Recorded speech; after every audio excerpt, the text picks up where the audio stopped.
passenger flight, the captain comes over the public address system as usual to greet all of the passengers and tell them at what altitude they'll be flying and the expected arrival time and a bit about the weather too.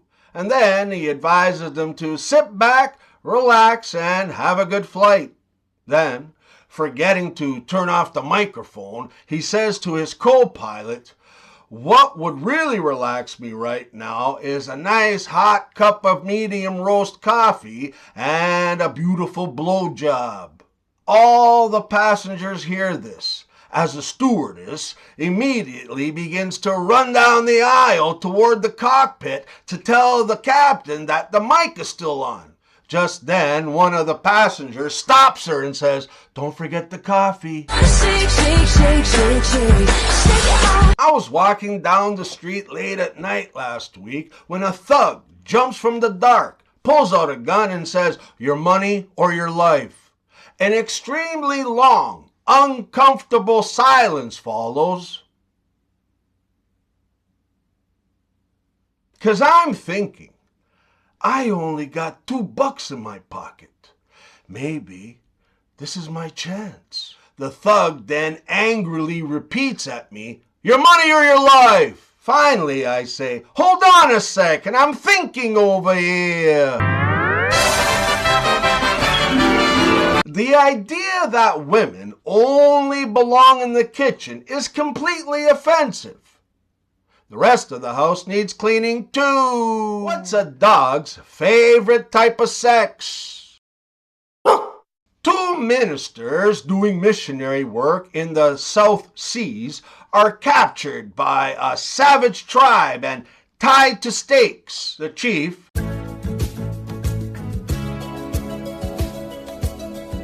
says to them, "Death or ooga booga?" The first guy says, "Well, I guess it'll be ooga booga for me."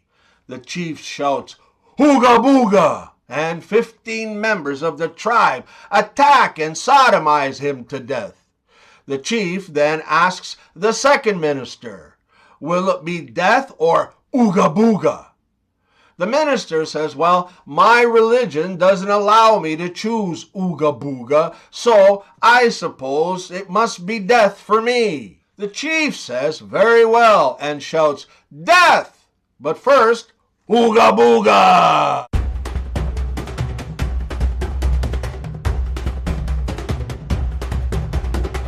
In the category of unbelievably ridiculous, what country does a past president and leading presidential candidate get shot in the ear and then proceed to stop and close down the investigation into what happened? I just found out that I'm allergic to cotton.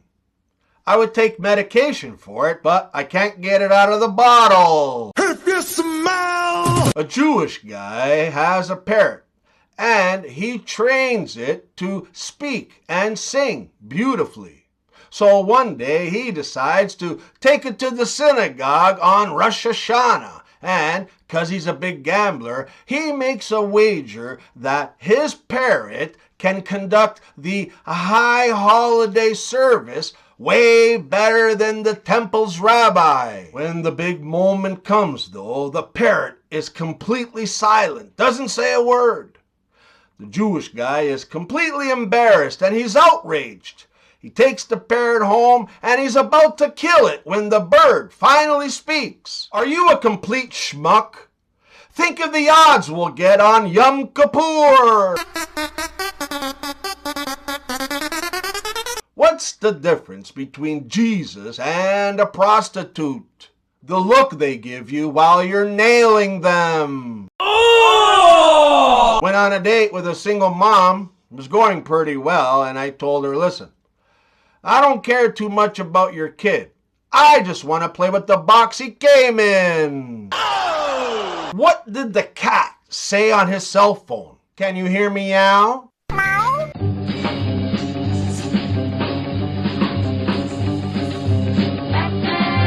What's the difference between Batman Batman and the President's tariff tax. People saw Batman Returns. What's the difference between Batman and a shoplifter? Batman can go into a store without robbing. I'm Batman. What's the absolute toughest part about being Batman? Knowing that you'll never make your parents proud. I love seeing kids today carrying the 400,000 ounce big ass water bottle like they're gonna cross the Sahara Desert. We had one 5-second sip from a rusty, dirty ass school water fountain and went right back to British tackle fighting for our lives.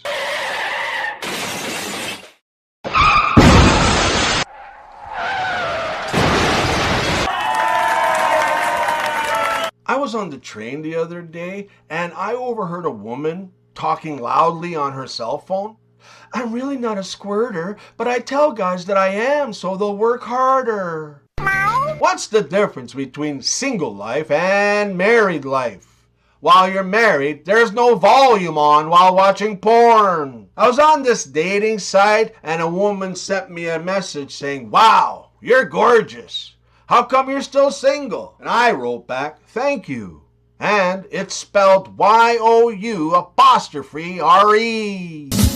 Tell me lies. I've been celibate and single for so damn long that a bug flew in my eye and I thought, it's nice to be touched. Hookah chaka, hookah, hookah, hookah chaka. Girls, this is why you should never, and I mean never, ever wear a Canada shirt on picture day.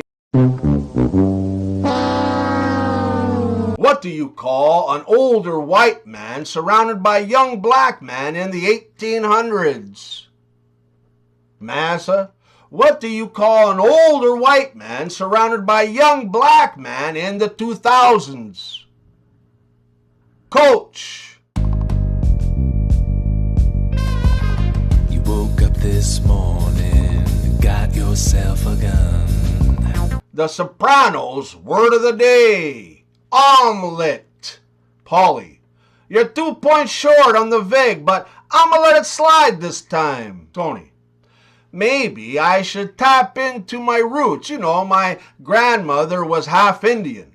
Christopher, get the fuck out of here. Tony, no, it's true. She was in the Fakawi tribe. Christopher, oh yeah? Tony, yeah. When they used to get lost in the woods, they'd stop and say, "Where the fuck are we?" You know where I was yesterday when you called? I was outside a whorehouse while a guy that works for me was inside beating the shit out of a guy that owes me money. Broke his arm, put a bullet in his kneecap. Dr. Melfi, and how did that make you feel, Tony? Tony, I wished it was me in there. Dr. Melfi, giving the beating or receiving it? A wife desperately tries to prove to her husband that the affair she had was completely over with. He had already forgiven her, but still hadn't spoken to her in a few days. The only thing she could think of is that he must still not trust her.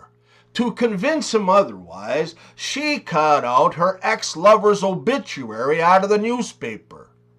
Her affair ended long before the accident, but she thought that she could ease her husband's mind once and for all. You see, she told him, he was struck and killed by a drunk driver. The husband replies angrily, "For the 15th time, I wasn't drunk."